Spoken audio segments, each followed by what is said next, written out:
Hello everyone, मेरा नाम है सागर बलूनी और मैं आपका स्वागत करता हूं इस प्यारे से छोटे से आपके अपने चैनल में। तो आज का लेक्चर हमारा रहने वाला है हाइड्रोकार्बन का लेक्चर नंबर 11।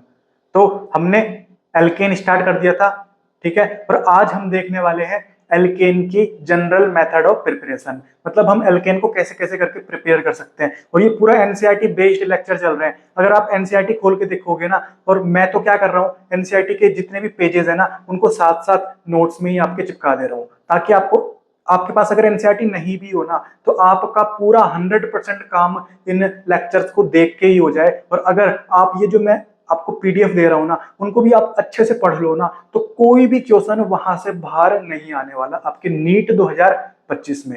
ये बिल्कुल गारंटी की बात है। और मैं आपको दिखा भी दूंगा, देख सारे क्वेश्चन वही आए जो मैंने तुम्हें करा रखे थे। और मैं बिल्कुल सिंपलीफाइड तरीके से आपको करा रहा हूं, ताकि आपको अगर कुछ भी ना आता हो ना फिर भी आप एक अच्छे लेवल में जा सको, ठीक है। और मैं उम्मीद करता हूं आपको भी ऑर्गेनिक केमिस्ट्री पढ़ने में बहुत मजा आ रहा होगा। और जो रिएक्शन से अपन डरते थे उन रिएक्शन को अब चुटकियों में सॉल्व करने का टाइम आ चुका है, ठीक है। तो आज का लेक्चर करते हैं स्टार्ट और देखते हैं कि हम एल्केन को कैसे कैसे करके प्रिपेयर कर सकते हैं। स्ट्रिक्टली एनसीईआरटी बेस्ड लेक्चर होगा। सारे लेक्चर जितने भी आज के बाद होने वाले हैं ना, सारे एनसीईआरटी बेस्ड लेक्चर ही होने वाले हैं।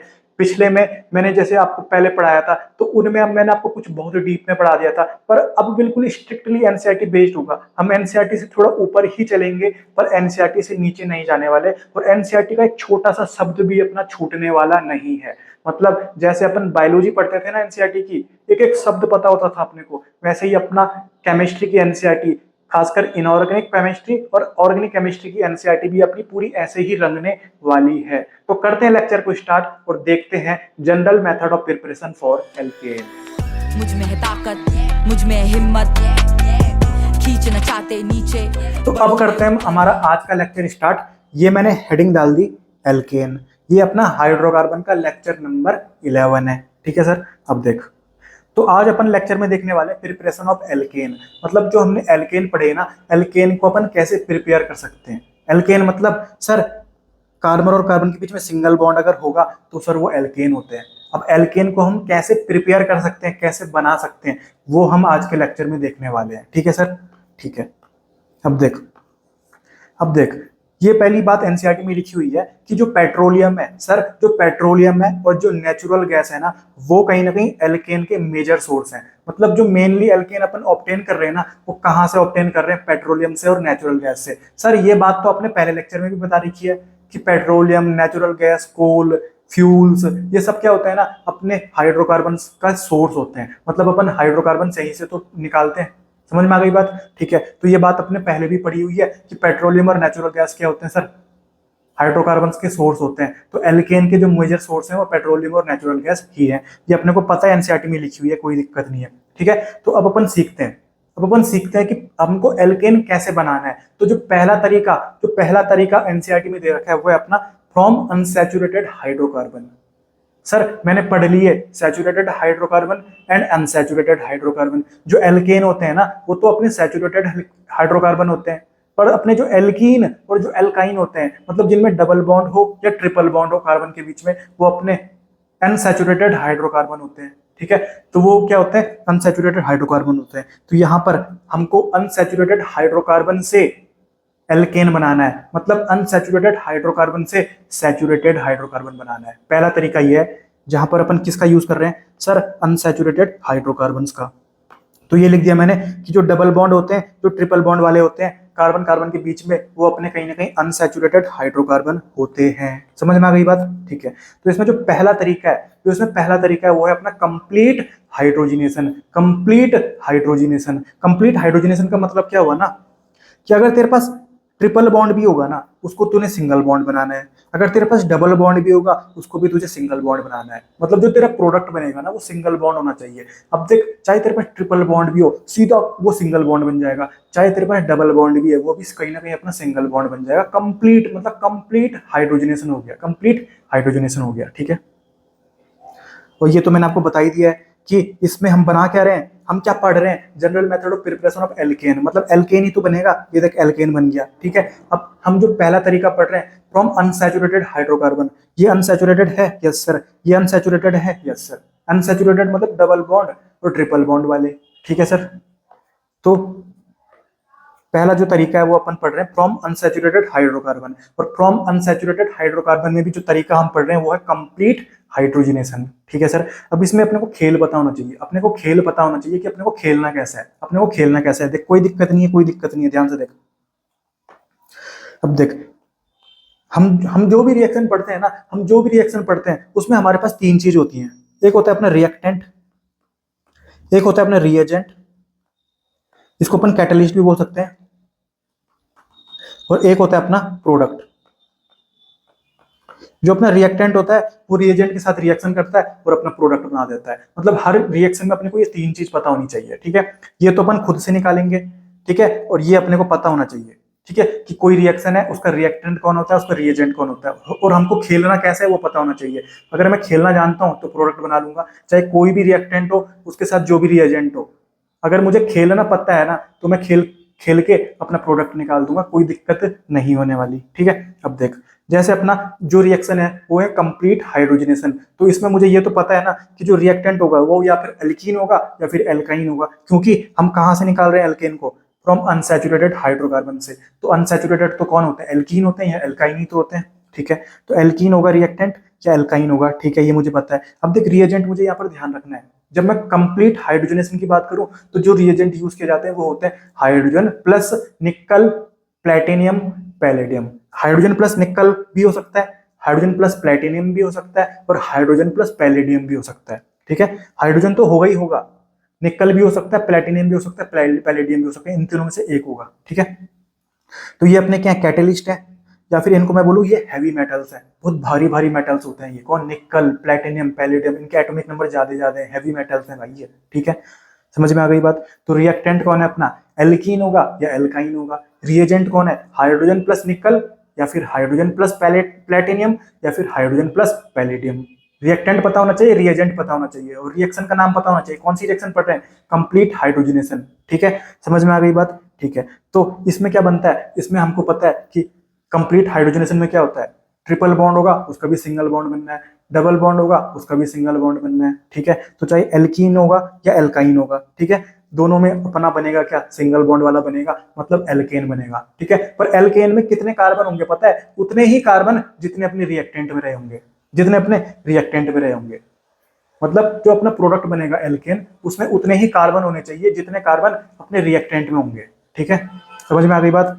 तो अभी हम एग्जांपल करेंगे बहुत सारे, तो अपने को सब समझ में आ जाएगा, ठीक है। अब देख, अब एनसीईआरटी बोलती है ना, एनसीईआरटी बोलती है सर कि अब देख अगर यहाँ पर जो मैं कैटलिस्ट यूज कर रहा हूँ, अगर वो तो मैं प्लेटिनियम यूज कर दूं या पैलेडियम यूज कर दूं तो मैं रूम टेम्परेचर में भी खेल सकता हूँ। मतलब मैं जो ये कंप्लीट हाइड्रोजनेशन रिएक्शन पढ़ रहा हूँ वो मैं रूम टेम्परेचर में भी कर सकता हूँ अगर मैं कैटलिस्ट यूज करता हूँ प्लेटिनियम या पैलेडियम। पर अगर मैंने निकल कैटलिस्ट यूज किया तो मेरे को जो कंडीशंस यूज करनी पड़ेंगी वो यूज करनी पड़ेंगी हाई टेम्परेचर एंड प्रेशर। मतलब जो निकल है उसने अपना कंडीशन रख दी कि मैं कंप्लीट हाइड्रोजनेशन तभी करूंगा जब तुम मुझे हाई टेम्परेचर दोगे और हाई प्रेशर दोगे। इसने अपनी कंडीशन रख दी सर, किसने, निकल ने। पर नॉर्मल रूम टेम्परेचर में कहीं ना कहीं प्लेटिनम हो या पैलिडियम हो वो अपना खेल खेल लेते हैं, वो अपनी कंप्लीट हाइड्रोजनेशन कर देते हैं, पर निकल ने कंडीशन रख दी, ठीक है। समझ में आ गई बात, ठीक है।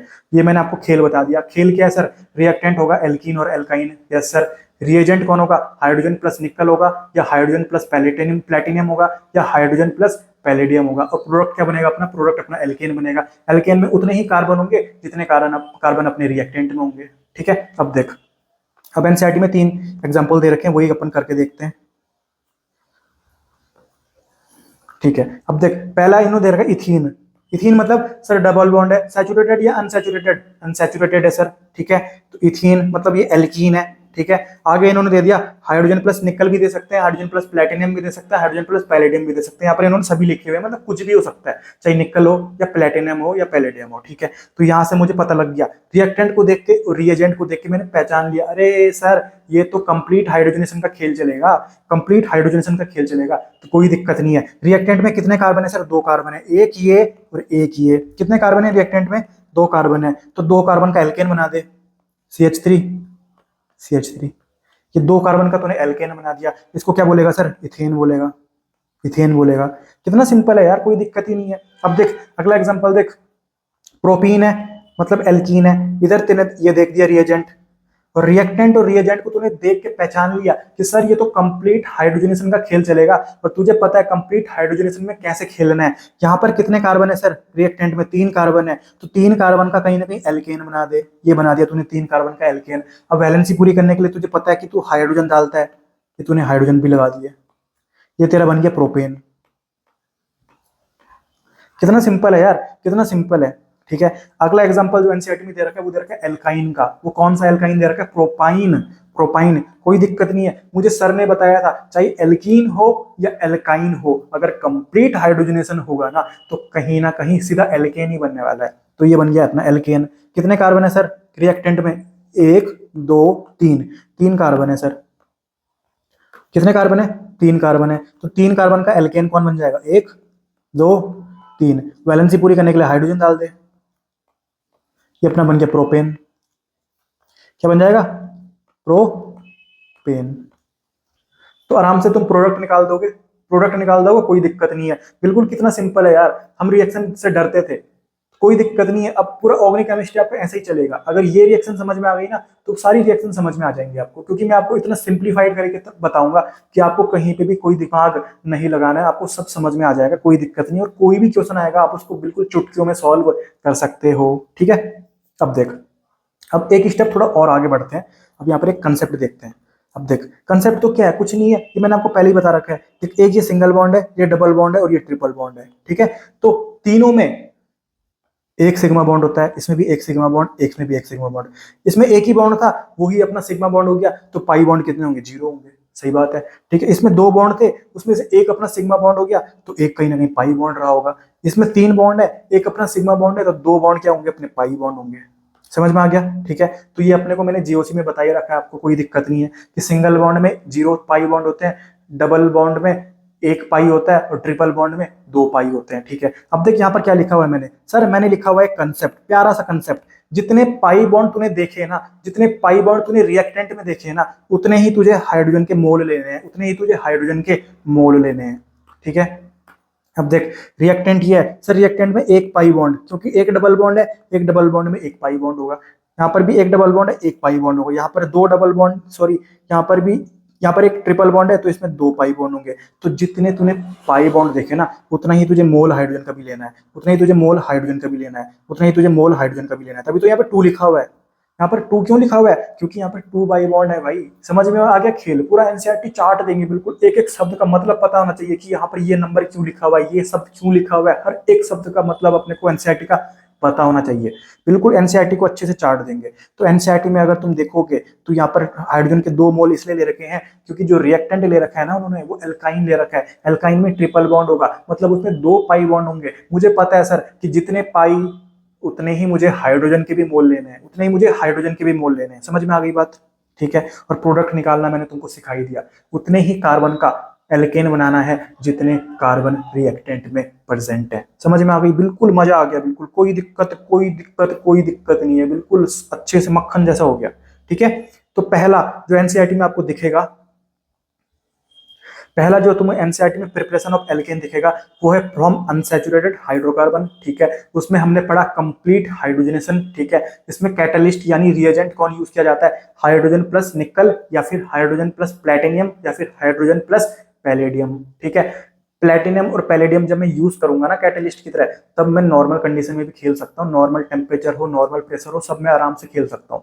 परंतु अगर निकल आ गया ना, निकल ने कंडीशन रख दी कि तुमको मुझे हाई टेम्परेचर देना पड़ेगा, हाई प्रेशर देना पड़ेगा, तब जाके मैं अपना कंप्लीट हाइड्रोजनेशन परफॉर्म करने वाला हूँ। कोई दिक्कत नहीं है, अच्छे से समझ में आ गया, बिल्कुल मक्खन जैसा, बिल्कुल समझ में आ गया, कोई दिक्कत नहीं है, मजा आ रहा है सर ऑर्गेनिक केमिस्ट्री में।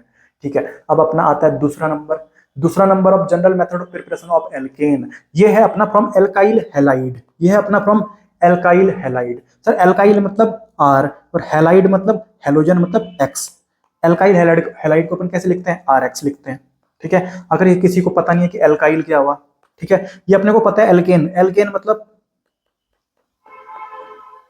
कल मैंने फॉर्मूला बताया था आपको, CnH2n+2। ठीक है, जैसे 2 कार्बन का एल्केन लिखना है तो C2H4+2 मतलब C2H6। ये अपना एल्केन है। अगर तूने इसमें से एक हाइड्रोजन हटा दिया ना, अगर तूने इसमें से एक हाइड्रोजन हटा दिया तो ये बन जाएगा C2H5। तो ये तेरा बन गया एल्काइल। क्या बन गया ये? एल्काइल। अब ये एल्काइल कौन सा एल्काइल है? इसमें 2 कार्बन है, 2 कार्बन को बोलते हैं अपन इथ। तो ये क्या अपना इथाइल है, इथाइल है। इसको तो खोल के लिखेगा तो ऐसे लिखते हैं इसको CH3 CH2। ये अपना क्या इथाइल है। समझ में आ गई बात? ठीक है। कोई भी एल्केन हो उसमें से तूने अगर एक हाइड्रोजन हटा दिया तो वो तेरा एल्काइल बन जाएगा, वो तेरा एल्काइल बन जाएगा। और एल्काइल को तू कैसे लिखता है? R लेटर से लिखता है। कैपिटल R से तू क्या शो करता है? एल्काइल को शो करता है। समझ में आ गई बात? समझ में आ गई? मुश्किल है क्या? कोई मुश्किल नहीं है सर, इसको रहने देता हूँ, रुक जा। मुश्किल है क्या? कोई मुश्किल नहीं है सर, ठीक है। अब देख, ये बात क्लियर हो गई? समझ में आ गई बात? ठीक है। अब एक बात ध्यान से यहां पर देख, अब हम पढ़ने वाले हैं फ्रॉम एल्काइल हैलाइड। ठीक है सर, एल्काइल मतलब R और हैलाइड मतलब, अब X की जगह में क्या क्या हो सकता है? हेलोजन। तुम्हें पता है कौन कौन हो सकता है? हेलोजन मतलब फिर, कल, बाहर, आई, अंटी। तो यहाँ पर अंटी को यूज नहीं करते अपन, फिर कल बाहर आई, फिर कल बाहर आई। X की जगह में फिर कल बाहर आई कोई भी हो सकता है, ठीक है। तो एल्काइल हैलाइड अपने को समझ में आ गया। एल्काइल मैंने आपको बता दिया क्या होता है। एल्केन है, उसमें से एक हाइड्रोजन हट गया, अपना एल्काइल बन जाएगा। एल्काइल को अपन कैपिटल R से डिनोट करते हैं। और हैलाइड मतलब कोई भी हेलोजन, फिर कल बाहर आई, ठीक है sir. Fluorine, chlorine, bromine, iodine, ठीक है। अब सबसे पहला तरीका, हम एल्काइल हैलाइड से हम क्या बनाने वाले हैं? एल्केन बनाने वाले हैं। क्योंकि हम जो आज का लेक्चर है वो पढ़ ही क्या रहे हैं? General method of preparation of alkene, मतलब प्रोडक्ट तो क्या बनेगा? अपना एल्केन बनेगा। तो अपन ये देख रहे हैं कि कैसे कैसे बना सकते हैं। पहला अपना देखा फ्रॉम अनसैचुरेटेड हाइड्रोकार्बन, यानी एल्कीन से या एल्काइन से मैं एल्केन कैसे बनाऊंगा। अब मैं देख रहा हूं फ्रॉम एल्काइल हैलाइड, मतलब एल्काइल हैलाइड से मैं एल्केन कैसे बनाऊंगा। मतलब यहाँ पे मुझे पता लग गया कि जो रिएक्टेंट है वो क्या अपना एल्काइल हैलाइड है। रिएक्टेंट क्या है? एल्काइल हैलाइड है। यहाँ पर अपन बात करेंगे रिएजेंट की। रिएजेंट यहाँ पर एक रिड्यूसिंग एजेंट होता है। पहला जो तरीका है अपना वो अपन पढ़ेंगे reduction of alkyl halide. Alkyl halide का रिडक्शन करना है, एल्काइल हैलाइड का रिडक्शन करना है। अगर रिडक्शन करना है तो रिडक्शन करने के लिए क्या चाहिए? रिड्यूसिंग एजेंट चाहिए। तो जो यहाँ पर रिड्यूसिंग एजेंट यूज किए जाते हैं वो होता है zinc and HCl, dilute HCl। ये अपना डाइल्यूट HCl। अब देख HCl मतलब H प्लस और Cl माइनस आयन, तो यहाँ पर सिर्फ इसका जो कैटायन है पॉजिटिव वाला वो ले रखा है, ठीक है। तो जिंक प्लस डाइल्यूट HCl, ये अपना एक है रिड्यूसिंग एजेंट। और दूसरा रिड्यूसिंग एजेंट जो एनसीईआरटी में नहीं दे रखा पर आगे अपन पढ़ेंगे तो वहां पर दे रखा है, यहाँ पर इस टॉपिक में नहीं दे रखा, ठीक है। पर ध्यान रखना है अपने को। दूसरा रिड्यूसिंग एजेंट जो मैं यूज कर सकता हूँ, बहुत पॉपुलर है, वो है अपना red phosphorus and HI, red phosphorus with HI, ठीक है। ये भी अपना रिड्यूसिंग एजेंट है, ठीक है। तो कहीं पे अपने रिएक्टेंट कौन दे रखा है? एल्काइल हैलाइड दे रखा है। उसके सामने अगर तुमको दिख गया कि कोई भी रिड्यूसिंग एजेंट लिखा हुआ है, जैसे कि रेड फॉस्फोरस प्लस HI लिखा हुआ है, या फिर तेरा जिंक या जिंक प्लस डाइल्यूट HCl लिखा हुआ है, तो तूने समझ जाना है कि अपनी क्या बात चल रही है। ये अपनी रिडक्शन ऑफ एल्काइल हैलाइड की रिएक्शन है। तो यहाँ पर तुझे पता है क्या बनता है? एल्केन बनता है। क्या बनता है? एल्केन बनता है। कैसे बनता है? ध्यान से देखो। अब तेरे को एक बात मैं तेरे को यहाँ पर बता देता हूँ, अभी तो इसको फिलहाल रट ले, पर मैं जब इलेक्ट्रोकेमिस्ट्री तुझे पढ़ाऊंगा वहां पे तेरे को समझ में आएगा, अच्छा सर ने ऐसा क्यों बोला था। ये इलेक्ट्रोकेमिस्ट्री का पार्ट है। अब देख, जिंक जब होता है ना, जिंक जब डाइल्यूट HCl के साथ रिएक्ट करता है ना, तो वहां पर एक गैस निकलती है, वो अपनी कौन सी? Hydrogen gas. बस ध्यान रखना फिलहाल, जिंक जब डाइल्यूट HCl के साथ रिएक्ट करता है ना, तो वहां पर एक गैस इवॉल्व होती है, वो अपनी हाइड्रोजन गैस। ये तेरे को समझ में आएगा जब मैं तेरे को इलेक्ट्रोकेमिस्ट्री पढ़ाऊंगा, फिजिकल केमिस्ट्री का चैप्टर है, ठीक है सर। समझ में आ गई बात? ठीक है। ये तेरे को ध्यान रखना है। और एक और चीज तेरे को ध्यान रखना है, ठीक है, कि जो हेलोजेंस होते हैं, हेलोजेंस मतलब फ्लोरीन, क्लोरीन, ब्रोमीन, आयोडीन, ये हेलोजेंस हैं। इनकी भागने की क्षमता बहुत ज्यादा होती है, मतलब ये बहुत धोखेबाज है, भाग जाएंगे यार छोड़ के बीच में। भागने की क्षमता इनकी बहुत भयंकर होती है, ठीक है। और इनमें से भी सबसे ज्यादा भागने की क्षमता होती है आयोडीन की, फिर ब्रोमीन की, फिर क्लोरीन की, सबसे कम होती है फ्लोरीन की। मतलब ये चारों ना भागने की क्षमता इनकी बहुत भयंकर है। भागेंगे तो इनके खोपड़ी में कौन सा चार्ज होता है? नेगेटिव चार्ज होता है ना, -1। तो माइनस चार्ज लेके भाग जाएंगे, और जहां पे लगे हुए थे ना उस कार्बन पे आ जाएगा अपना पॉजिटिव चार्ज। मान ले तेरे पास ये दे रखा था तेरे को, यहाँ पर इन्होंने Cl लगा रखा था। Cl का भागने की क्षमता बहुत भयंकर है, ये बॉन्ड टूटेगा और Cl भाग जाएगा तेरा माइनस लेके, तो यहाँ पर जो आएगा इस कार्बन पे प्लस आ जाएगा, ये अपना ऐसा बन जाएगा। फिर ये समझ में आ गई बात? ठीक है, समझ में आ गई बात? ठीक है। तो ध्यान रखना, पूरी ऑर्गेनिक केमिस्ट्री में हैलोजेंस की लिविंग टेंडेंसी बहुत भयंकर होती है, बहुत ज्यादा होती है, ठीक है। और जिंक जब डाइल्यूट HCl के साथ रिएक्ट करेगा ना, तो अपनी कौन सी गैस इवॉल्व होने वाली है सर? हाइड्रोजन इवॉल्व होने वाली है। इसका अपन पूरा कंसेप्ट देखेंगे इलेक्ट्रोकेमिस्ट्री चैप्टर में, फिलहाल ध्यान रखना इस बात को। रिडक्शन ऑफ एल्काइल हैलाइड यानी रिडक्शन ऑफ आरएक्स अपन पढ़ रहे हैं। आरएक्स अपना क्या है, रिएक्टेंट है। रिएजेंट अपन कौन है यहाँ पर यूज कर रहे हैं, रिड्यूसिंग एजेंट। रिड्यूसिंग एजेंट क्योंकि रिडक्शन करना है तो रिड्यूसिंग एजेंट तो चाहिए सही। दो रिड्यूसिंग एजेंट मैंने आपको बता दिए, एक एनसीईआरटी में यहाँ पर दे रखा है कौन सा, जिंक विद डाइल्यूट HCl, और दूसरा अपने को पता होना चाहिए रेड फॉस्फोरस एंड HI। ठीक है, ये अपने रिड्यूसिंग एजेंट है। अब देख, अब अपने को खेल पता होना चाहिए, खेलना कैसे है। अब देख खेलना कैसे है, ये मैंने तेरे को बता दिया कि रिएक्टेंट कौन है, एल्काइल हैलाइड है। ठीक है, रिएजेंट मैंने तेरे को बता दिया कि hydrogen zinc with dilute HCl, ये तेरा क्या होगा, रिएजेंट होगा। ठीक है, और प्रोडक्ट तुझे बनाना सिखाता हूं मैं, देख। तो ये जब तेरे को पता लग जाएगा ना कि तेरे सामने रिएक्टेंट तेरे को दे रखा होगा एल्काइल हैलाइड, आगे लिखा होगा हाइड्रोजन जिंक और स्लैश H+ या फिर डाइल्यूट HCl लिखा होगा, या फिर हो सकता है कि रेड फॉस्फोरस प्लस HI भी लिखा हो। मतलब तुझे पता लग गया कि एल्काइल हैलाइड के सामने कहीं ना कहीं रिड्यूसिंग एजेंट दे रखा है। ठीक है, तो तुझे क्या करना है ना, ये जो हाइड्रोजन लिखा हुआ है, एक सेकंड सॉरी, ये जो अपना हाइड्रोजन लिखा हुआ है ना, इसको तूने क्या करना है, इसको तूने तोड़ना है। कैसे, हाइड्रोजन के कितने आइटम्स हैं, 2 आइटम्स हैं। एक की खोपड़ी में प्लस डाल देना, एक की खोपड़ी में माइनस डाल देना, एक की खोपड़ी में प्लस डाल देना, एक की खोपड़ी में माइनस डाल देना। अब ये देखिए क्या लिखा हुआ है, RX लिखा हुआ है। R कोई एल्काइल होगा, ये RX ऐसा है। अब हैलोजन की भागने की क्षमता भयंकर होती है, X- लेके भाग गया, पीछे प्लस छोड़ देगा, तो ये अपना कैसे बन जाएगा, ये अपना कैसे बन जाएगा, ऐसा बन जाएगा। बनेगा कि नहीं बनेगा, ठीक है। अब देख ये माइनस है तो माइनस की खोपड़ी में कौन जाएगा, ये प्लस वाला H जाएगा, और ये R+ है तो R+ की खोपड़ी में कौन जाएगा, H- वाला जाएगा। तो ये H- इसमें चला जाएगा और ये H+ इसमें चला जाएगा, तो एक बन जाएगा RH, एक बन जाएगा तेरा HX, एक तेरा बन जाएगा RH और एक तेरा बन जाएगा HX। ठीक है, तो आंसर तेरे क्या आ जाएंगे, एक तेरा आ जाएगा RH और एक बन जाएगा तेरा HX। अबे HX का मतलब क्या है, HX का मतलब क्या है, HCl HBr ये तो होंगे, क्योंकि X क्या अपना हैलोजन है। पर ध्यान से देख RH का मतलब क्या है सर, R मतलब क्या हुआ था, R मतलब सर एल्काइल ग्रुप है। एल्काइल ग्रुप कैसे बना था सर, एल्केन था, उसमें से एक हाइड्रोजन मैंने माइनस किया था, तब जाके अपना एल्काइल बना था। अब तूने एक हाइड्रोजन उसको वापस दे दिया, एक हाइड्रोजन तूने वापस दे दिया, अब एल्काइल में एक हाइड्रोजन तू प्लस कर देगा तो एल्केन नहीं बन जाएगा क्या। तो जो ये RH होता है ना, ये RH को अपन क्या बोलते हैं, एल्केन ही तो बोलते हैं, क्योंकि एल्काइल का बना था जब एल्केन में से एक हाइड्रोजन निकला था। अब एल्काइल में तो एक हाइड्रोजन और जोड़ रहा है तो वापस एल्केन नहीं बन जाएगा क्या, कॉमन सेंस की बात है यार। तो RH मतलब एल्केन। तो यहाँ पर जो प्रोडक्ट बनने वाले हैं वो अपना या तो एक RH बनेगा मेजर प्रोडक्ट, और एक अपना जो साइड प्रोडक्ट बनेगा वो बनेगा HX। ठीक है, अब यहाँ पर एनसीईआरटी का एग्जाम्पल देखते हैं, और इसके बाद तुम एनसीईआरटी रीडिंग करोगे ना तो बिल्कुल मजा आने वाला है यार। एनसीईआरटी का एक एक शब्द मैंने लेके चला हुआ यहाँ पे। ठीक है, अब यहाँ पर एनसीईआरटी के एग्जाम्पल देखते हैं जो इन्होंने दे रखे हैं अपने टेक्स्ट बुक में। ठीक है, CH3Cl मतलब ये अपना क्या, RX है, R की जगह में CH3 है और X की जगह में क्या, क्लोरीन है। ठीक है, सामने पे लिखा हुआ है हाइड्रोजन जिंक H+, पता लग गया मुझे रिड्यूसिंग एजेंट है। सामने लिखा हुआ है एल्काइल हैलाइड, तो यहाँ पर क्या करना है, एल्काइल हैलाइड का रिडक्शन करना है। ठीक है, अब मुझे पता है ये H2 कैसे टूटेगा, H+ और H- टूटेगा, H2 कैसे टूटेगा, H+ और H-, और ये तुझे पता है ये बॉन्ड टूटता है, Cl अपना हाई लिविंग टेंडेंसी होती है इसकी, Cl- लेके चला गया, CH3 की खोपड़ी में क्या जाएगा, प्लस आ जाएगा। अब प्लस को माइनस के साथ जोड़ना है, माइनस को प्लस के साथ जोड़ना है तूने, तो ये CH3 की खोपड़ी में प्लस है तो प्लस में ये माइनस जोड़ दे, तो यहाँ पर एक और H जोड़ दे तू। ठीक है, और ये Cl की खोपड़ी में माइनस है तो ये प्लस जोड़ दे तू उसकी खोपड़ी में, तो ये बन जाएगा HCl, और ये CH3H मतलब CH4 प्लस HCl बन गया।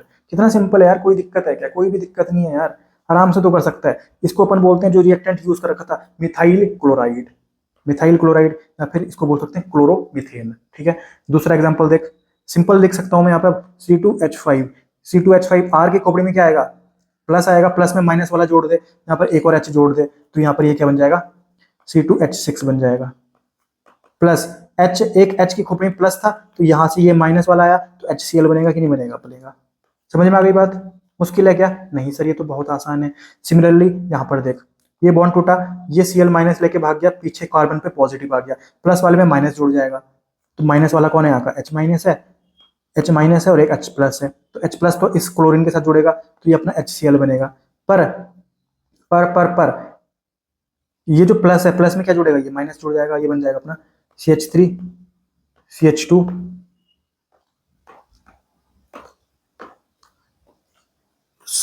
CH2, ये CH2 की खोपड़ी में प्लस है ना, तो इस प्लस में ये माइनस वाला H जोड़ रहा हूं मैं, तो ये CH3 हो जाएगा, CH3 प्लस ये अपना HCl। कितना सिंपल है यार। तो ये एल्केन बन रहे हैं क्या, तुमको दिख रहे हैं एल्केन बनते हुए, तुमको दिख रहे हैं एल्केन बनते हुए। ये अपने एल्केन ही तो है, ये अपना एल्केन ही तो है, ये अपना एल्केन ही तो है, ये अपना एल्केन ही तो है। एल्केन का जनरल फॉर्मूला CnH2n+2। ठीक है, कोई दिक्कत नहीं है। ठीक है, समझ में आ गई। मुश्किल है क्या, इनके नाम देख लो, ये तुम्हें आते ही होंगे, वैसे कोई दिक्कत नहीं है, मैंने IUPAC आपको पढ़ा रखा है।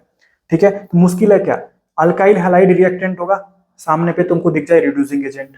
2 रिड्यूसिंग एजेंट मैंने तुम्हें फिलहाल पढ़ा दिया, उनको ध्यान रखना। तो तुमको समझ में आ जाएगा कि सर यहाँ पर एल्केन बनने वाला है। अब तुमको प्रोडक्ट याद नहीं करने, प्रोडक्ट याद नहीं करने भाई, कहीं पे भी प्रोडक्ट याद नहीं करना, पूरा खेल पता होना चाहिए। H2 है तो एक H+ और एक H-, एक H+ और एक H-, और वहां पर जो अपना हेलोजन है ना, अल्काइल हैलाइड में लगा हुआ, हेलोजन की भागने की टेंडेंसी भयंकर होती है, माइनस चार्ज लेके भाग जाएगा, पीछे वाले कार्बन पर प्लस दे देगा, प्लस में माइनस जोड़ देना, माइनस में प्लस जोड़ देना, और तेरा प्रोडक्ट बन जाएगा, कोई दिक्कत नहीं है। ठीक है, तो हम पढ़ रहे हैं दूसरा तरीका, जिससे अपन सीख रहे हैं क्या, एल्काइल हैलाइड से अपना एल्केन कैसे बनाना है। ठीक है, तो उसमें मैंने पहला तरीका आपको बताया, रिडक्शन ऑफ एल्काइल हैलाइड। अब दूसरा तरीका है जो बहुत इंपॉर्टेंट है, और जो नीट में रिपीटेडली 1-2 साल बाद हर साल क्वेश्चन पूछा जाता है लगभग। ठीक है, 1-2 साल बाद छोड़ के पूछ ही लेते हैं यार यहाँ से क्वेश्चन।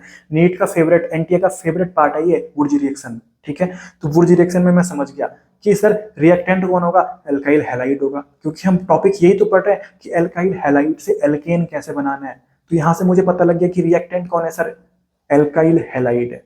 अब रिएजेंट अपने को पता होना चाहिए। तो वुर्जी रिएक्शन में जो रिएजेंट यूज किया जाता है वो होता है अपना सोडियम ड्राई ईथर। ईथर मतलब सर ROR, ये एक फंक्शनल ग्रुप है, आपको मैंने बता रखा है। ठीक है, तो रिएजेंट कौन यूज किया जाएगा वुर्जी रिएक्शन में, सोडियम ड्राई ईथर। ध्यान रखना, सोडियम ड्राई ईथर। रिएक्टेंट कौन है सर, एल्काइल हैलाइड है, कोई दिक्कत नहीं है सर। ठीक है, अब देख, अब प्रोडक्ट कैसे बनाना है, प्रोडक्ट कैसे बनाना है। ठीक है, अब ये वुर्जी रिएक्शन जो हम पढ़ रहे हैं ना, ये थोड़ा डिटेल में पढ़ेंगे, एनसीईआरटी से थोड़ा ऊपर लेके ही चल रहा हूं मैं आपको, क्योंकि यहाँ से क्वेश्चन रिपीटेटिवली आता ही है। ठीक है, अब देख, खेल मुझे क्या पता होना चाहिए ना, कि दो सोडियम 2 हैलोजन को खाता है, मतलब एक सोडियम एक हैलोजन को खाता होगा, तभी तो लिखा हुआ है कि 2 सोडियम 2 हैलोजन को खाएगा, मतलब 2 सोडियम 2 X को खाएगा, X अपना हैलोजन ही तो होता है। ठीक है, तो ये अपना खेल पता होना चाहिए, बस इतना सा खेल पता होना चाहिए कि 2 सोडियम 2 X को खाता है। समझ में आ गई बात। ठीक है, अब एनसीईआरटी यहाँ पर बोलती है कि जो ये वुर्जी रिएक्शन होती है ना, ये यूज किया जाता है प्रिपरेशन ऑफ हायर एल्केन। जो हायर एल्केन होते हैं, मतलब जिनमें ज्यादा नंबर ऑफ कार्बन प्रेजेंट है, वैसे वाले जो एल्केन है ना, उनको प्रिपेयर करने के लिए अपन वुर्जी रिएक्शन यूज करते हैं। ठीक है सर, ठीक है, और जो एल्केन अपन बनेंगे ना हमारे, उनमें even number of carbon atom बनता है। इवन नंबर मतलब 2, 4, 6, 8 इतने कार्बन नंबर के प्रोडक्ट बनते हैं अपने, मतलब जो एल्केन मेरा बनेगा उसमें even number of carbon atoms होने चाहिए। समझ में आ गई बात। ठीक है, ये एनसीईआरटी बोलती है। अभी हम अच्छे से देखेंगे इसको, बिल्कुल पोस्टमार्टम कर देंगे पूरा वुर्जी रिएक्शन को, कोई दिक्कत नहीं होगी। ठीक है,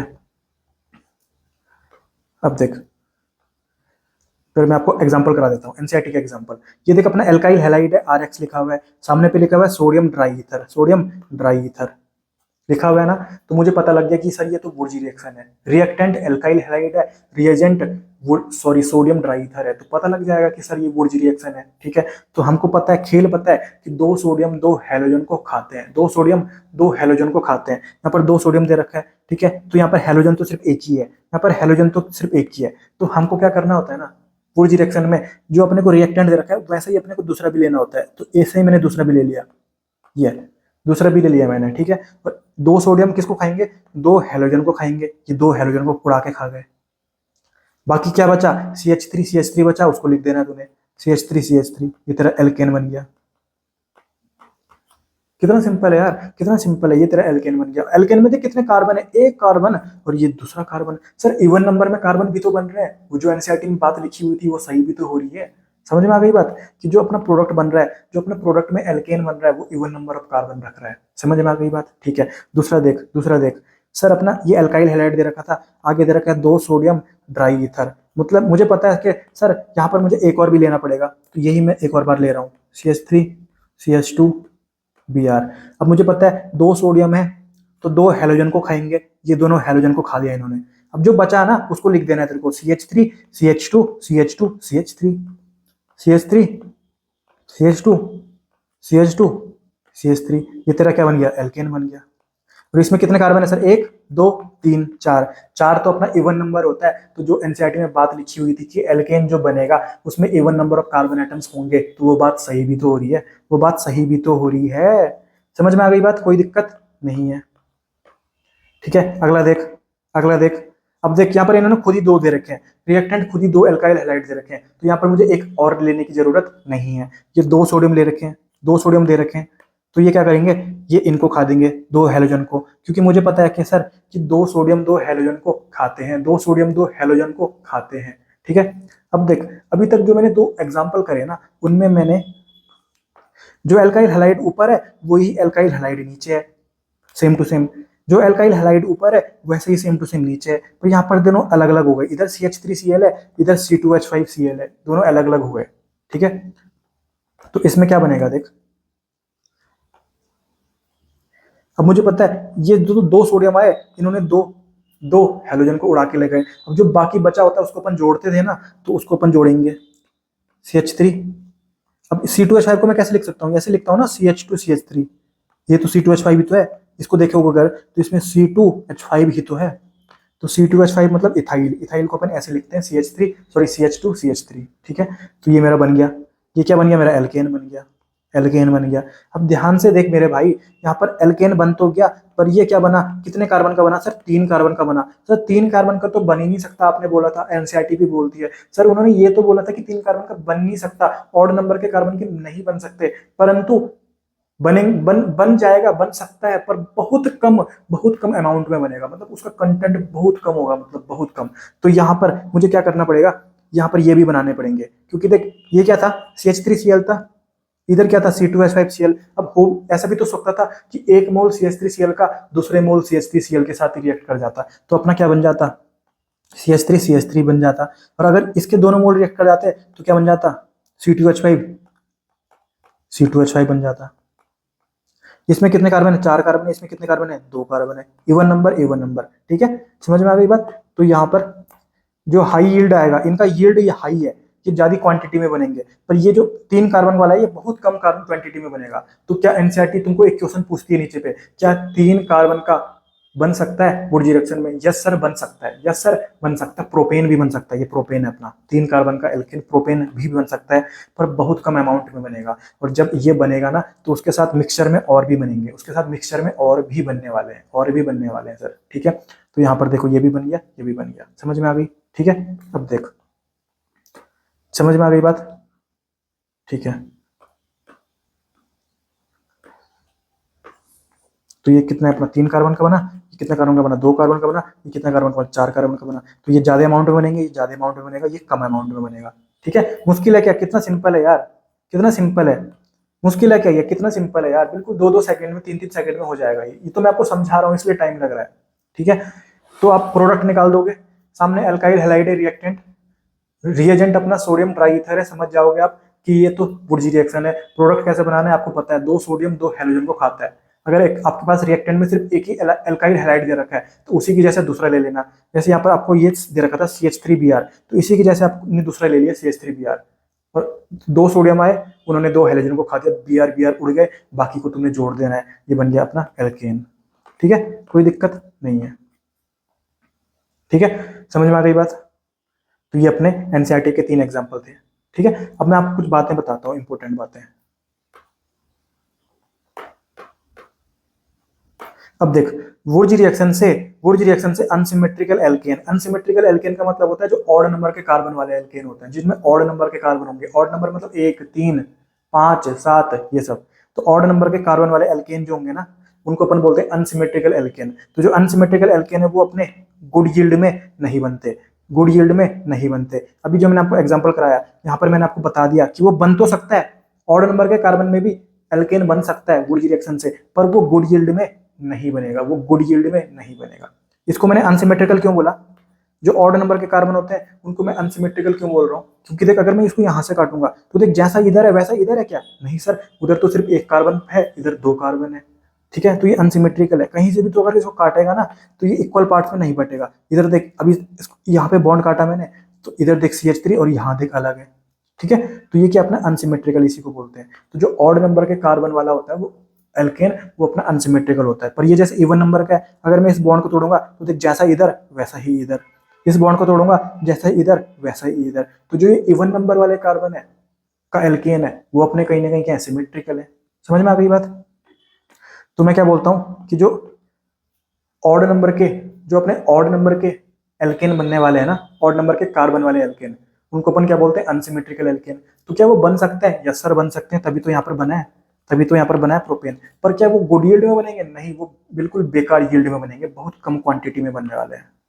ठीक है, तभी यहाँ पे एनसीईआरटी में, तभी यहाँ पे एक लाइन लिखी हुई है, वुर्ज रिएक्शन से अनसिमेट्रिकल एल्केन यानी ऑड नंबर के कार्बन वाले alkane not obtained in good yield, good yield में नहीं बनते, गुड यील्ड में नहीं बनते। ठीक है, बात क्लियर हो गई। दूसरा देख अपन, अब देख इन वुर्ज रिएक्शन, अपने को पता है जो रिएक्टेंट यूज करते हैं अपन वो कौन है? अपनी एल्काइल हैलाइड है। पर यहाँ पर ध्यान रखना जो 3 डिग्री एल्काइल हैलाइड है वो यूज मत कर देना। यहाँ पर अपन 1 डिग्री एल्काइल हैलाइड यूज कर सकते हैं, 2 डिग्री कर सकते हैं, पर जो 3 डिग्री एल्काइल हैलाइड है वो नहीं करनी यूज, क्योंकि वो ना एलिमिनेशन रिएक्शन दे देगी तेरे को। एलिमिनेशन रिएक्शन क्या होती है वो आगे जाके अपने को पता लग जाएगी। फिलहाल ध्यान रखना 1 डिग्री का एल्काइल हैलाइड यूज कर सकता है, 2 डिग्री का एल्काइल हैलाइड यूज कर सकता है, 3 डिग्री का एल्काइल हैलाइड तूने यूज किया, सामने में तूने सोडियम ड्राईथर रख दिया, तो ये रिएक्शन वुर्ज रिएक्शन नहीं देगी, ये अपनी एलिमिनेशन रिएक्शन हो जाएगी। ठीक है, ध्यान रखना इस बात को। 3 डिग्री एल्काइल हैलाइड का मतलब पता है? 1 डिग्री एल्काइल हैलाइड मतलब ये जैसे कार्बन है, यहाँ पर मैंने कोई हैलोजन लगा दिया, मतलब हैलोजन जिस कार्बन पे लगा हुआ है वो सिर्फ एक कार्बन पे लगा हुआ है, मतलब 1 डिग्री एल्काइल हैलाइड। अब यहाँ पर देख हैलोजन अब यहाँ पर लग गया, मतलब हैलोजन जिस कार्बन पे लगा हुआ है वो तो सर 2 कार्बन पे और लगा हुआ है, मतलब ये 2 डिग्री एल्काइल हैलाइड है। 3 डिग्री एल्काइल हैलाइड क्या हुआ? यहाँ पर देख, अब ये हैलोजन लगा हुआ है, तो हैलोजन जिस कार्बन पे लगा हुआ है वो 3 कार्बन से और लगा हुआ है, मतलब ये 3 डिग्री एल्काइल हैलाइड है। इसमें वुर्ज रिएक्शन नहीं होने वाली, ये रिएक्टेंट नहीं हो सकता। ठीक है, तो ये बात मैंने आपको बता दी। मैं जितना भी आपको पढ़ा रहा हूँ एनसीईआरटी से ऊपर लेके ही चल रहा हूँ, एनसीईआरटी से ऊपर लेके ही चल रहा हूँ। एनसीईआरटी का हर पॉइंट क्लियर हो रहा है, हर वर्ड क्लियर हो रहा है, उससे मैं आपको ऊपर लेके ही चल रहा हूँ। ठीक है, समझ में आ गई बात। अब देख, अब ये बात भी आपको समझ में आ गई। तीसरी बात है कि वुर्ज रिएक्शन में मीथेन कभी भी नहीं बन सकता। अबे कॉमन सेंस लगा यार, कॉमन सेंस लगा। मीथेन कैसे बनेगा? मीथेन मतलब CH4, CH4 कैसे बनेगा? देख कम से कम अगर मैंने ये ले लिया CH3Cl ले लिया मैंने, सामने पे मैंने सोडियम ड्राई ईथर रख दिया मैंने। अब देख हमको क्या करना पड़ता है, इसको एक और ऐसा एक और एल्काइल हैलाइड लेना पड़ता है। सोडियम आया, 2 सोडियम आए, उन्होंने ये ले लिया, तो यहाँ पर कम से कम जो छोटा से छोटा एल्केन बनेगा वो CH3 ही तो बन सकता है। एक कार्बन का एल्केन बन सकता है क्या? नहीं बन सकता। तो एक कार्बन का एल्केन कौन होता है? मीथेन होता है। मीथेन कभी भी अपन वुर्ज रिएक्शन से नहीं बना सकते, वुर्ज रिएक्शन से नहीं बना सकते, क्योंकि हमको पता है कि हमको यहाँ पर रिएक्टेंट जो अपना एल्काइल हैलाइड है वो 2 मोल लेने पड़ते हैं उसके, 2 मोल लेने पड़ते हैं उसके। तो कम से कम जो छोटा से छोटा एल्केन बन सकता है वो अपना इथेन बन सकता है, मीथेन कभी भी नहीं बनेगा। तो ये बात अपने को क्लियर है। Sir in Wurtz reaction methane can not be produced, ध्यान रखना बिल्कुल बात, एक एक बात ध्यान रख के चलना। ठीक है, अब यहाँ पर एक नीट में क्वेश्चन पूछा गया आपको, which product of Wurtz reaction among these is not obtained in good yield. ये अपने 4 ऑप्शन दे रखे हैं, 4 ऑप्शन ये बता रहा है कि ये 4 एल्केन है जो प्रोडक्ट है वुर्ज रिएक्शन के, इनमें से कौन सा एल्केन गुड यील्ड में नहीं बनेगा। तुम्हें पता है कि जो अनसिमेट्रिकल एल्केन होता है वो गुड यील्ड में नहीं बनता। सर ये वाला अनसिमेट्रिकल एल्केन है क्योंकि इसमें ऑड नंबर ऑफ कार्बन है, ऑड नंबर ऑफ कार्बन मतलब अनसिमेट्रिकल एल्केन। बाकी सब में इवन नंबर है, देख इसमें 4 है, इसमें 2 है, इसमें देख 6 है, इसमें 3 है। 3 अपना क्या होता है? ऑड नंबर होता है। 3, 5, 7, 9 ये सब अपने ऑड नंबर होते हैं। समझ में आ गया बात। तो आंसर क्या आ जाएगा मेरा? ऑप्शन नंबर डी आ जाएगा। ठीक है, अब यहाँ पर मैं एक स्टेप आपको और लेके चल रहा हूँ। ये हालांकि नीट में अभी तक तो कभी नहीं आया, पर ये जेईई मेंस में आया था एक बार। जेईई मेंस में आया था तो कोई दिक्कत नहीं है, जेईई मेंस भी एनटीए ही कराती है, तो एक छोटा सा टॉपिक है, छोटा सा एक सब टॉपिक है, तो मैं इसको भी आपको करा दे रहा हूँ क्योंकि इसमें भी कोई कंसेप्ट ही नहीं है, वो आपको 1 सेकंड में दिमाग में नहीं लगाना पड़ेगा, आप आराम से निकाल सकते हो। इसको अपन बोलते हैं इंटरनल वुर्ज रिएक्शन, जब वुर्ज रिएक्शन अंदर ही होने लग जाए, अंदर ही होने लग जाए। तो जैसा ये अपने को दे रखा है, इसमें देख 2 हैलोजन दे रखे हैं, ये 2 सोडियम आया, 2 हैलोजन को इन्होंने क्या कर दिया? खा दिया। अब ये इसका आधा बॉन्ड इधर गिरेगा, इसका आधा बॉन्ड इधर गिरेगा और बीच में ये बन जाएगा ऐसा। ऐसा तो पहले से था, 1 सेकंड, ऐसा तो ये पहले से था, अब ये ऐसा बन जाएगा। इसमें देख अपन, इसमें क्या बन जाएगा? ये आया, ये आया, ठीक है, 2 सोडियम आया, इनको खा के निकल गया, तो इसका आधा बॉन्ड, इसका आधा बॉन्ड गिर जाएगा, तो ये क्या बन जाएगा अपना? ऐसा बन जाएगा। मुश्किल है क्या? नहीं है मुश्किल। इसको देख, 2 सोडियम आया, 2 हैलोजन को खा के निकल गया। ये एक हैलोजन है, एक हैलोजन ये है, ठीक है, तो कोई दिक्कत नहीं है। यहाँ पे का आधा बॉन्ड ये टूटा, इधर का आधा बॉन्ड ये टूटा, और ये एक मिलकर एक बॉन्ड बना देंगे, तो ऐसा बन जाएगा। देख, ये तो पहले से था। अब देख कितने कार्बन है, 1 2 3 4, 1 2 3 4, और ये एक बॉन्ड इन्होंने बना दिया। ये आधा और आधा मिलकर एक बॉन्ड बन गया। ये तो पहले से भी बन रहा था, आधा आधा मिलकर एक बॉन्ड। जैसे ये था ना अपना, तो यहाँ पर एक आधा बॉन्ड इधर का टूटा बचा हुआ है, इधर आधा बॉन्ड इधर का बचा हुआ है, वो मिलके तभी तो एक पूरा बॉन्ड ये बन जा रहा था अपना। समझ में आ रहा है ना? कोई दिक्कत नहीं है सर, कोई दिक्कत नहीं है, ठीक है। तो ये क्या बन जाएगा अपना, ये प्रोडक्ट बन जाएगा। तो इंटरनल वुर्ज रिएक्शन, इंटरनल वुर्ज रिएक्शन भी पॉसिबल है, और ये आप आराम से निकाल सकते हैं, कोई दिक्कत इसमें नहीं है, कोई दिक्कत इसमें नहीं है। ये 2 सोडियम आया और इसने 2 हैलोजन को खा दिया, ठीक है, समझ में आ गया, कोई दिक्कत नहीं है। तो वुर्ज रिएक्शन आप अच्छे से समझ में आ चुके हैं आपको, ठीक है। वुर्ज रिएक्शन की मेन बात क्या है कि इसमें जो रिएक्टेंट होगा वो एल्काइल हैलाइड होगा, वो टर्शरी एल्काइल हैलाइड नहीं हो सकता। कहीं ना कहीं जो प्रोडक्ट बनेगा वो अपना एल्केन बनने वाला है, वो इवन नंबर में बनेगा, अच्छी बात है, गुड यील्ड में बन जाएगा, उसको सिमेट्रिकल भी बोलते हैं। अगर ऑड नंबर में एल्केन बन जाएगा तो उसको अपन अनसिमेट्रिकल एल्केन बनते हैं बोलते हैं। वो बन तो सकता है पर गुड यील्ड में नहीं बनेगा। और अगर मैं बात करूं एक कार्बन का एल्केन जो अपना मीथेन है, वो कभी भी नहीं बन सकता इसमें, क्योंकि यहाँ पर अपन को एल्काइल हैलाइड यानी रिएक्टेंट के 2 मोल लेने पड़ते हैं। तो 2 मोल में लेंगे अगर, और छोटा से छोटा रिएक्टेंट भी ले लिया, छोटे से छोटा एल्काइल हैलाइड भी ले लेना, मिथाइल हैलाइड, तो कहीं ना कहीं अपना 2 कार्बन का एल्केन बनेगा। कम से कम छोटा से छोटा जो एल्केन बनेगा ना, वो 2 कार्बन का एल्केन बनेगा, यानी इथेन बनेगा। मीथेन तो कभी बन ही नहीं सकता। समझ में आ गई बात? तो ये मैंने आपको सारी बातें बता दी। फिर मैंने आपको एक स्टेप ऊपर लेके जेमेंस लेवल पे ले गया, और मैंने आपको इंटरनल वुर्ज रिएक्शन भी बता दी, कोई दिक्कत नहीं है, ठीक है। तो हमने पहला जो तरीका देखा एल्केन बनाने का, वो था अपना फ्रॉम अनसैचुरेटेड हाइड्रोकार्बन्स, यानी एल्कीन और एल्काइन से। फिर मैंने देखा क्या, फ्रॉम एल्काइल हैलाइड, जिसमें मैंने आपको ये दिखाया क्या क्या दिखाया मैंने आपको, इसमें दिखाया रिडक्शन ऑफ एल्काइल हैलाइड, ठीक है। और दूसरा मैंने आपको दिखाया वुर्ज रिएक्शन, ठीक है, समझ में आ गई बात? अब आता है अपना तीसरा। अब अपन सीखेंगे कि कार्बोक्सिलिक एसिड से अपन एल्केन कैसे बना सकते हैं। तो यहाँ से ये तो क्लियर हो गया कि जो अपना रिएक्टेंट है वो कौन है, अपना कार्बोक्सिलिक एसिड है, ठीक है। रिएक्टेंट कौन है, अपना कार्बोक्सिलिक एसिड है, ठीक है। अब देख, तो इसमें पहला जो तरीका है ना कार्बोक्सिलिक एसिड से एल्केन बनाने में, जो पहला तरीका है वो है अपना डी कार्बोक्सिलेशन रिएक्शन। वो है अपना डी कार्बोक्सिलेशन रिएक्शन। डी का मतलब होता है हटाओ, और कार्बोक्सिलेशन का मतलब होता है कार्बन डाइऑक्साइड को। किसको हटाओ सर? कार्बन डाइऑक्साइड को हटा दो, उड़ा दो। यही खेल है यहाँ पे का, ठीक है। तो ये मुझे पता है रिएक्टेंट कौन होगा, कार्बोक्सिलिक एसिड होगा। कार्बोक्सिलिक एसिड मतलब सर RCOOH। आर मतलब क्या हुआ, आर मतलब एल्काइल ग्रुप, कोई भी एल्काइल ग्रुप लगा हो सकता है यहाँ पर। या फिर रिएक्टेंट अपना ये भी हो सकता है कि जो ये H है ना लास्ट में, इसके जगह में कोई सोडियम हो जाए, इसके जगह में क्या हो जाए, सोडियम हो जाए, तो मैं बोलूंगा sodium salt of carboxylic acid. जो कार्बोक्सिलिक एसिड है उसका सोडियम का सॉल्ट, ठीक है। यहाँ पे जो H लगा हुआ है उसकी जगह में सोडियम लग जाए ना, उसको बोलते हैं कार्बोक्सिलिक एसिड का sodium salt of carboxylic acid. तो रिएक्टेंट यहाँ पर कौन कौन हो सकते हैं, कार्बोक्सिलिक एसिड भी हो सकता है, और कार्बोक्सिलिक एसिड का सोडियम का सॉल्ट भी हो सकता है। अपने को कुछ नहीं करना, CO2 को हटाना है, CO2 को उड़ाना है। ये देख, CO2 को हटाओ, उसी को बोलते हैं डी कार्बोक्सिलेशन, ठीक है सर। रिएक्टेंट अपना क्लियर है। और अब आता है अपना रिएजेंट की बारी। रिएजेंट में यहाँ पर अपन कैटलिस्ट यूज करते हैं NaOH, इसको अपन मिला के साथ में बोलते हैं सोडा लाइम। यहाँ पर अपन यूज करते हैं सोडा लाइम का मतलब NaOH, और यहाँ पर जो रेशियो यूज किया जाता है 3:1, मतलब 3 मोल अगर NaOH का लूंगा तो 1 मोल मुझे CO का लेना पड़ेगा। समझ में आ गई बात? ठीक है, 3:1 का यहाँ पर अपन रेशियो लेते हैं NaOH CO का। या फिर आपके सामने हीट का भी ऑप्शन हो सकता है। अगर हीट भी लिखा रहे, हीट को अपन ट्रायंगल से दिखाते हैं, तो ये अपना बताता है कि हीट का सिंबल है। ये किसका सिंबल है, हीट का सिंबल है। तो कोई कार्बोक्सिलिक एसिड है रिएक्टेंट, उसके सामने अगर हीट का सिंबल भी दिख जाए ना, तो आपको क्या करना है, CO2 को उड़ाना है। मतलब आप समझ जाना कि ये डीकार्बोक्सिलेशन रिएक्शन है, ठीक है सर। ठीक है, अब जो प्रोडक्ट बनेगा ना, उसमें एक कार्बन कम होगा रिएक्टेंट से, ठीक है। ये अपने को याद नहीं करना, ये तो अपन प्रोडक्ट जब बनाएंगे, मैं आपको कोई भी रिएक्शन रटवा नहीं रहा हूँ, ठीक है, कोई भी रिएक्शन रटवा नहीं रहा हूँ। प्रोडक्ट निकालना हमको खुद से निकालना है प्रोडक्ट, कोई याद नहीं करना कि अच्छा कि ऐसा होगा तो प्रोडक्ट हमको ऐसा बनाना है, कुछ नहीं, हमको बस प्रोडक्ट खुद से निकालना है यार। हमको तरीका पता होना चाहिए, हमको खेलना कैसा है वो पता होना चाहिए, ठीक है।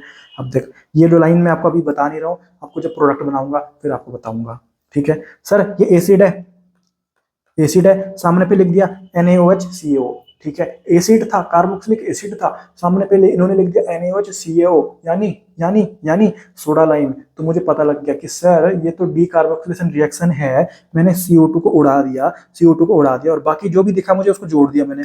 CH3 के साथ H जोड़ूंगा, CH4 बन गया मेरा CH4 सर। समझ में आ गई? मुश्किल है क्या? ये एल्केन बन गया मेरा, ठीक है।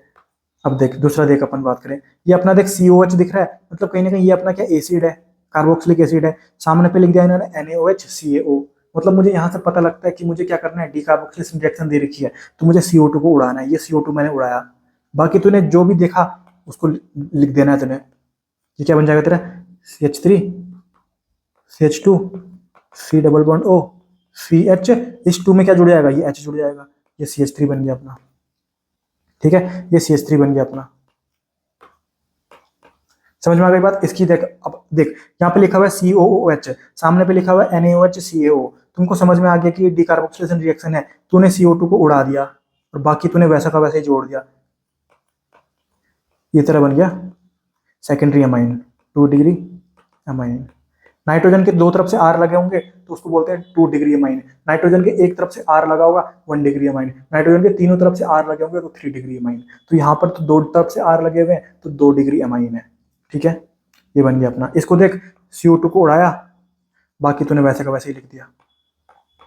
अब तो यहाँ पर H लिखे ना लिखे एक ही बात है, यहाँ पर H नहीं भी लिख सकता है। H नहीं भी लिखे तो उसका मतलब यही तो है कि H है यहाँ पर, उसका मतलब यही है कि H है यहाँ पर।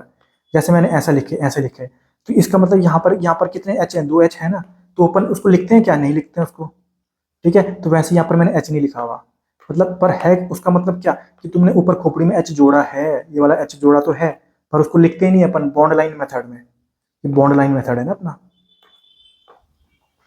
ये बन जाएगा अपना बेंजीन, ठीक है। समझ में आ गई बात? ठीक है। अब ये अगला देखिए, एनसीईआरटी में दे रखा है, ये दे रखा है sodium salt of carboxylic acid. कुछ नहीं करना अपने को, CO2 को उड़ाना है। अब ये N नहीं है यहाँ पर, इसको तूने H मानना है, ठीक है। तो ये तूने बना दिया CH4, ठीक है। यहाँ पर सोचना कि यहाँ पे H होगा, ये कोई एसिड ही समझना तू कि यहाँ पर एसिड है, CH3COH है ये, ठीक है। तो तूने CH3 के साथ H जोड़ दिया, ये तेरा बन गया एल्केन, मिथेन बन गया तेरा, मिथेन CH4, एल्केन है ये, ठीक है सर।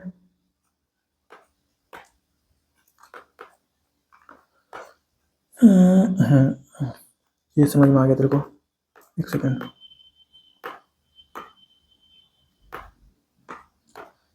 ये उड़ाया था तूने, CO2 उड़ा दिया, ठीक है। तो कहीं ना कहीं हर हमेशा यहाँ CO2 तो निकलने वाली है, CO2 गैस तो निकलेगी क्योंकि CO2 तूने उड़ाई थी। और गैस को अपन ऐसे लिखते हैं, ये इसका मतलब गैस, ठीक है। तो गैस है CO2, तो ये तूने CO2 तो हमेशा निकाली है, प्लस CO2 तो तूने हमेशा निकाली है, यहाँ पर प्लस है, ठीक है। कोई दिक्कत नहीं है, बिल्कुल सिंपल से तरीका है। कोई एसिड दे रखा हो या acid salt of sodium, sodium का एसिड सॉल्ट दे रखा हो, ठीक है, ठीक है। तो कहीं ना कहीं तुझे पता लग गया कि, और सामने पे लिखा हुआ NaOH, तो तुझे पता लगा डीकार्बोक्सिलेशन रिएक्शन है। तूने क्या करना है? CO2 को उड़ा देना है, CO2 को उड़ा देना है और बाकी जो भी दिख रहा है उसको जोड़ देना है तेरे, ठीक है। समझ में आ गई बात? ठीक है। तो एनसीईआरटी में दे रखी है ये बात।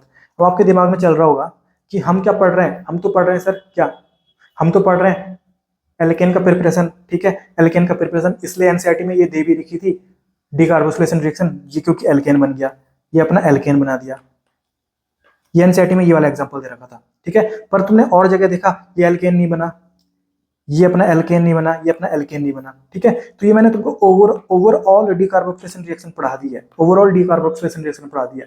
डीकार्बोक्सिलेशन रिएक्शन एल्केन बनते भी हैं, नहीं भी बनते हैं। तो एनसीईआरटी में वो वाला पार्ट दे रखा है जहां से एल्केन बन रहा, प्रोडक्ट बन रहा है, एल्केन प्रोडक्ट बन रहा है। क्योंकि अपन ये पढ़ रहे हैं ना कि हम एल्केन कहाँ से बना सकते हैं, बना तो सकते हैं ना डीकार्बोक्सिलेशन रिएक्शन से, बना तो सकते हैं ना डीकार्बोक्सिलेशन रिएक्शन से, पर मैंने तुमको पूरा ओवरऑल पढ़ा रहा हूँ ना। क्योंकि नीट में अगर कल ये क्वेश्चन आ जाए, तुम बोलोगे सर इसमें तो एल्केन बनता ही नहीं है, ठीक है। तुमको कुछ नहीं करना, डीकार्बोक्सिलेशन रिएक्शन देखिए CO2 को उड़ाना है बस तुमको, इसलिए मैं तुमको ये समझा रहा था, ठीक है। समझ में आ गई बात? पर एनसीईआरटी में ये वाला पार्ट दे रखा था उन्होंने जिसमें एल्केन बन रहा है, जिसमें एल्केन बन रहा है।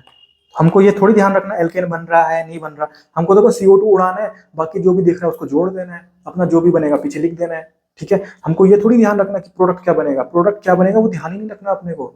प्रोडक्ट क्या बनेगा, प्रोडक्ट तो हमको खुद से निकालना है यार, प्रोडक्ट तो हमको खुद से निकालना है, हमको खेल पता होना चाहिए। अब ध्यान से एक बात तो ध्यान से देख, एक बात तो ध्यान से देख, ये जो अपना रिएक्टेंट है ना, इसमें कितने कार्बन है सर? 2 कार्बन है। अब एक CO2 जब उड़ेगा ना तो उसमें एक कार्बन प्रेजेंट है ना, तो एक कार्बन तो निकल जाएगा, तो एक कार्बन कम ही तो बनेगा कहीं ना कहीं प्रोडक्ट में एक कार्बन कम ही तो बनेगा, तो प्रोडक्ट में एक कार्बन का बन गया। यहाँ 2 कार्बन का था, यहाँ एक कार्बन का बन गया, क्योंकि एक कार्बन तो CO2 के साथ उड़ गया। वैसे यहाँ पर देख, यहाँ पर कितने कार्बन है? 1 2 3 4 5 कार्बन है, पर यहाँ प्रोडक्ट में कितने बन रहे हैं? देख 1 2 3 4, क्योंकि एक कार्बन अपना कहाँ उड़ गया? CO2 के साथ उड़ गया। तभी तो एनसीईआरटी में ये लाइन लिखी हुई है सर, तभी तो एनसीईआरटी में ये लाइन लिखी हुई है कि product has 1 carbon less than the reactant. Product जो बनेगा ना, प्रोडक्ट जो भी बनेगा उसमें एक कार्बन कम होगा रिएक्टेंट से। समझ में आ गई बात? मुश्किल है क्या?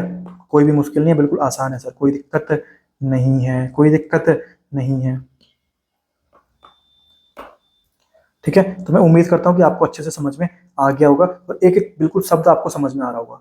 ठीक है, अब यहाँ पर एनसीईआरटी में एक क्वेश्चन दे रखा है, sodium salt of which acid, मतलब ऐसा कौन सा एसिड है जिसका सोडियम सॉल्ट अगर मैं लूंगा रिएक्टेंट की तरफ ताकि मेरा बन जाए प्रोपेन, प्रोपेन मेरा बन जाए। ठीक है, प्रोपेन मेरा बन जाए। प्रोपेन मतलब CH3 CH2 CH3 ये बन जाएगा। तो मुझे कहीं ना कहीं क्या लेना पड़ेगा? एक कार्बन ज्यादा का वो लेना पड़ेगा ना, एक कार्बन ज्यादा का कहीं ना कहीं क्या? CH3 CH2 CH2 COOH, यही तो लेना पड़ेगा मुझे, क्योंकि ये देख CO2 निकल जाएगा और ये जुड़ जाएगा, ये H इसके साथ जुड़ जाएगा, यही तो बना हुआ ही है। तो इसको क्या बोलते हैं अपन? मिथ इथ प्रोपेनोइक एसिड। तो सॉरी कितने कार्बन है? यहां से काउंटिंग होगी ना, क्योंकि ये CO यहाँ एक कार्बन भी प्रिंसिपल कार्बन चेन में आएगा। 1 2 3 4 मिथ इथ प्रोप ब्यूटानोइक एसिड। तो ब्यूटानोइक एसिड अगर मैं रिएक्टेंट की तरफ लूंगा और उसमें डिकार्बोक्सिलेशन रिएक्शन चलाऊंगा तो मेरा एक कार्बन कम का एल्केन बन जाएगा। तो यहाँ ब्यूटानोइक एसिड था तो 3 कार्बन का अपना एल्केन बन जाएगा, प्रोपेन बन जाएगा। तो प्रोपेन दे रखा था इन्होंने, तो अपना आंसर क्या आएगा? Butanoic acid. कितना सिंपल है यार, मुश्किल है क्या? कोई भी मुश्किल नहीं, आराम से बिल्कुल सिंपल सी चीज है यार, कोई दिक्कत नहीं है। ठीक है, अब हम क्या पढ़ रहे हैं? कार्बोक्सिलिक एसिड से क्या निकालना? कार्बोक्सिलिक एसिड से एल्केन बनाना। ठीक है, तो पहला तरीका मैंने आपको बता दिया, डीकार्बोक्सिलेशन रिएक्शन। ठीक है सर, अब दूसरा तरीका इसमें आता है कोलबेज इलेक्ट्रोलाइसिस। कोलबे इलेक्ट्रोलाइसिस, ठीक है, ये अपना कोलबे इलेक्ट्रोलाइसिस मेथड। ठीक है, इसमें रिएक्टेंट कौन होगा? ऑब्वियसली रिएक्टेंट कौन होगा? Carboxylic acid. पर यहाँ पर कार्बोक्सिलिक एसिड का साल्ट यूज किया जाता है। कार्बोक्सिलिक एसिड का सोडियम साल्ट भी हो सकता है, कार्बोक्सिलिक एसिड का पोटेशियम साल्ट भी हो सकता है। साल्ट मतलब सी, ये अपना कार्बोक्सिलिक एसिड RCOOH। H की जगह में Na भी हो सकता है, H की जगह में K भी हो सकता है। Na होगा तो मैं बोलूंगा कार्बोक्सिलिक एसिड का सोडियम साल्ट, और K होगा तो मैं बोलूंगा कार्बोक्सिलिक एसिड का पोटेशियम साल्ट। ठीक है, तो ये अपने क्या होते हैं? रिएक्टेंट होते हैं। तो रिएक्टेंट कौन होते हैं? कार्बोक्सिलिक एसिड के सोडियम का साल्ट हो सकता है या कार्बोक्सिलिक एसिड के पोटेशियम का साल्ट हो सकता है। उसका एक्वस सॉल्यूशन, मतलब पानी भी होना चाहिए साथ में। ये क्या है? कार्बोक्सिलिक एसिड का सोडियम साल्ट, ये क्या अपना कार्बोक्सिलिक एसिड का पोटेशियम साल्ट, और उसके साथ एक्वस होना चाहिए, मतलब पानी भी होना चाहिए। ठीक है सर, मीडियम कैसा होना चाहिए? एक्वस होना चाहिए। ठीक है, अब मैं आपको खेल बताता हूँ। ये अपना रिएक्टेंट है, RCOONA हो सकता है या फिर RCOOK हो सकता है, Na होगा या K होगा। ठीक है, इसके सामने लिखा होगा इलेक्ट्रोलाइसिस, मतलब मुझे इलेक्ट्रोलाइसिस कराना है इसका। ठीक है, तो तुझे कुछ नहीं करना है, यहाँ पर खेल एक तुझे पता होना चाहिए। ये जो COONA होगा या COOK होगा ना, उसके जो पहला वाला बॉन्ड है वो तूने तोड़ना है बस।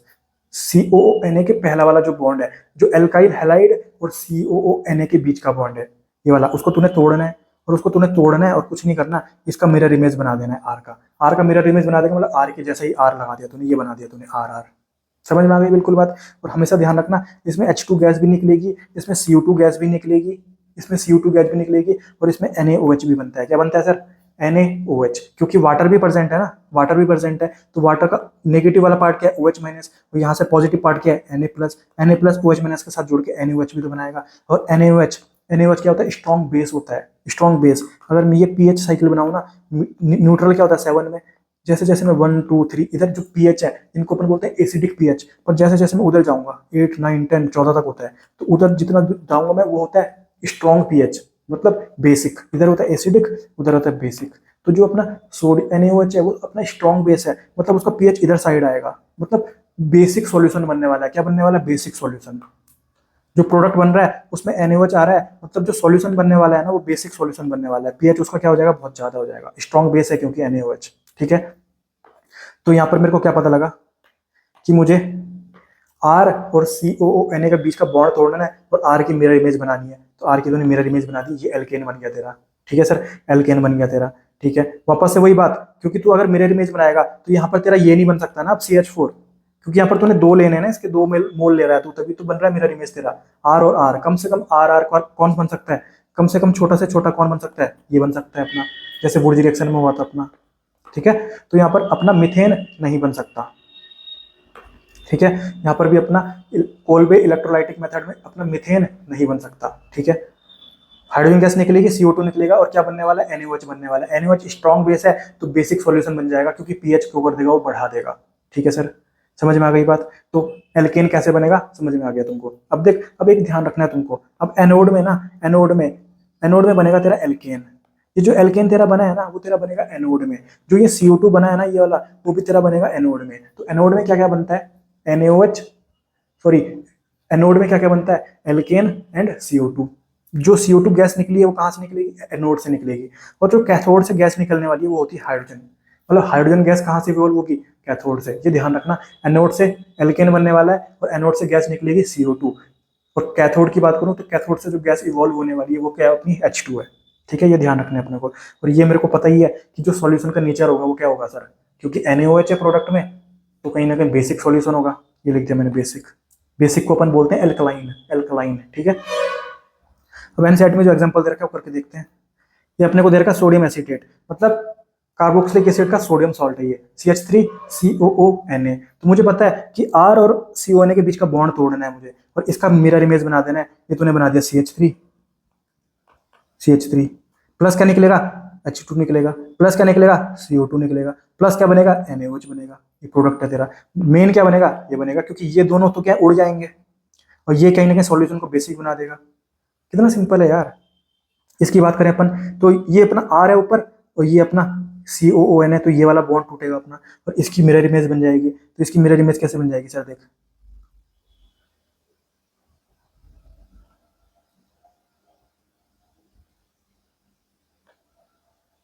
ऐसा बनेगा कि नहीं बनेगा। तो ये अपना बन गया। कितना सिंपल है यार, मुश्किल थोड़ी है। प्लस H2 गैस निकलेगी, प्लस CO2 गैस निकलेगी, प्लस NaOH बनेगा। NaOH के चक्कर में सॉल्यूशन क्या हो जाएगा, बेसिक हो जाएगा। H2 गैस कहाँ से निकलने वाली है, H2 गैस कहाँ से निकलने वाली है, कैथोड से निकलेगी। CO2 गैस कहाँ से इवॉल्व होगी, एनोड से इवॉल्व होगी। एल्केन कहाँ बनेगा, एनोड में, सॉरी कैथोड में बनेगा। नहीं, एल्केन कहाँ बनेगा, एनोड में बनेगा। याद रखना, A से एल्केन, A से एनोड। एल्केन कहाँ बनेगा, एनोड में बनेगा। ठीक है, बिल्कुल अच्छे से समझ में आ गया ना तुमको, कोई दिक्कत थोड़ी है। ठीक है, अब इसको देख, ये तूने यहाँ से बॉन्ड तोड़ा। ठीक है, अब इसको मिरर बना देना तूने, इसका मिरर इमेज बना दे, तो क्या बन जाएगा, CH3 CH2 CH2 CH3, ये अपना एल्केन बन गया। ठीक है, प्लस H2 गैस निकलेगी, कहाँ से निकलेगी H2 गैस, कैथोड से निकलेगी। CO2 गैस निकलेगी कहाँ से, एनोड से निकलेगी। ये एल्केन कहाँ बना, ये एनोड में बना, और एक NaOH बन जाएगा तेरा, जो सॉल्यूशन को क्या कर देगा, बेसिक कर देगा, एल्कलाइन कर देगा, pH बढ़ा देगा। कितना सिंपल है यार, बिल्कुल आसान है, कोई दिक्कत नहीं है। समझ में आ गया। तो अब देख, रिएक्टेंट चाहे तेरे को कोई भी लगा के दे दे, तुझे तरीका पता है ना, तो तू बना सकता है प्रोडक्ट। यार प्रोडक्ट याद नहीं करना। ऑर्गेनिक केमिस्ट्री में बहुत बच्चे बोलते हैं कि सर हमको रिएक्शन याद ही नहीं हो रही, हमको प्रोडक्ट याद ही नहीं हो रहा है। अरे प्रोडक्ट याद थोड़ी करने हैं, प्रोडक्ट तो हमको खेल पता होना चाहिए, प्रोडक्ट तो खुद से निकालने हैं, प्रोडक्ट तो खुद से निकालने हैं। और ये मैंने तेरे को बता दिया कि मीथेन ऑब्टेन नहीं हो सकता, और क्यों ऑब्टेन नहीं हो सकता ये भी मैंने तेरे को अच्छे से समझा दिया। कोई दिक्कत नहीं है, कोई दिक्कत नहीं है। तो ये था अपना कोल्बे इलेक्ट्रोलाइटिक मेथड। इसमें रिएक्टेंट कौन था अपना, सोडियम या potassium salt of carboxylic acid in aqua solution, मतलब डाइल्यूट सॉल्यूशन में वाटर भी होना चाहिए, क्योंकि वाटर। ठीक है, फिर अपना जो प्रोडक्ट बनेगा, एक तो अपना एल्केन बनेगा ही सही, जो कहाँ बनेगा, अपना एनोड में बनेगा। एनोड में एक और चीज बनती है, वो अपना बनता है क्या, CO2 गैस इवॉल्व होगी। फिर अगर मैं कैथोड की बात करूँ तो वहां पे हाइड्रोजन गैस इवॉल्व होगी।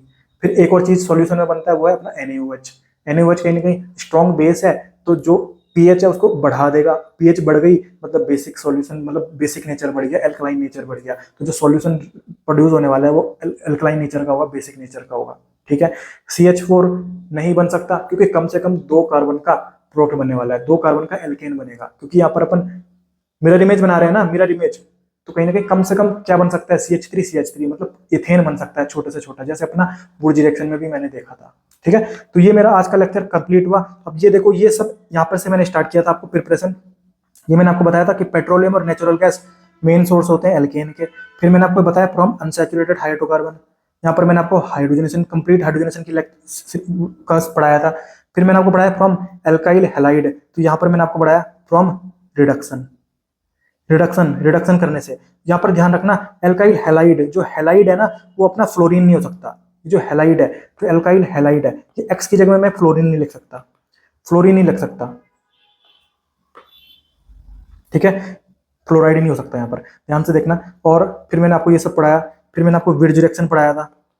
ये सब ध्यान से पूरा आपको पूरा मैंने एक एक शब्द यहाँ का पढ़ा रखा है, ठीक है। फिर आपको कार्बोक्सिलिक एसिड से पढ़ाया। यहाँ पर एक क्वेश्चन पूछा हुआ था, what will happen if two different alkyl halides are taken in वुड रिएक्शन, तो वो भी मैंने आपको बता रखा था, प्रोपेन बन जाएगा। प्रोपेन बन जाएगा मतलब अनसिमेट्रिकल हाइड्रोकार्बन, अनसिमेट्रिकल एल्केन बनता हो गया, पर वो बहुत कम यील्ड में बनेगा, उसके साथ और भी बनेंगे, मिक्सचर बनता है यहाँ पर, ठीक है।